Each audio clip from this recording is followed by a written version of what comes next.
আসন্ন জাতীয় সংসদ নির্বাচনে ধানের শীষের পক্ষে গণজোয়ার নয়, বরং সুনামি সৃষ্টি হয়েছে বলে মন্তব্য করেছেন বিএনপির স্থায়ী কমিটির সদস্য ও সাবেক মন্ত্রী আমির খসরু মাহমুদ চৌধুরী।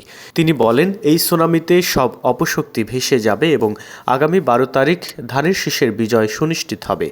রোববার বিকেলে চট্টগ্রাম 15 আসনের লোহাগাড়া বাস স্ট্যান্ড ও সাতকানিয়া রাস্তার মাথায় বিএনপি মনোনীত প্রার্থী নাজমুল মুস্তফা আমিনের পক্ষে আয়োজিত এক নির্বাচনী পথসভায় প্রধান অতিথির বক্তব্যে তিনি এসব কথা বলেন।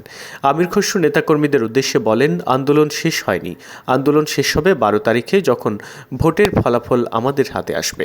তিনি কেন্দ্রের নিরাপত্তা নিশ্চিত করার উপর জোর দিয়ে বলেন, কেন্দ্র পাহারা না দিলে অর্জিত সাফল্য হাতছাড়া হতে পারে। তিনি রাজনীতিতে গুণগত পরিবর্তনের আহ্বান জানিয়ে বলেন, সংসদে ভালো এবং ভদ্র মানুষের প্রতিনিধিত্ব প্রয়োজন। সাতকানিয়া লোহাগাড়াকে শহীদ জিয়া, খালেদা জিয়া ও তারেক রহমানের ঘাঁটি হিসেবে উল্লেখ করে তিনি এই এলাকায় ধানের শীষের বিপ্লব ঘটানোর আহ্বান জানান। অনুষ্ঠানে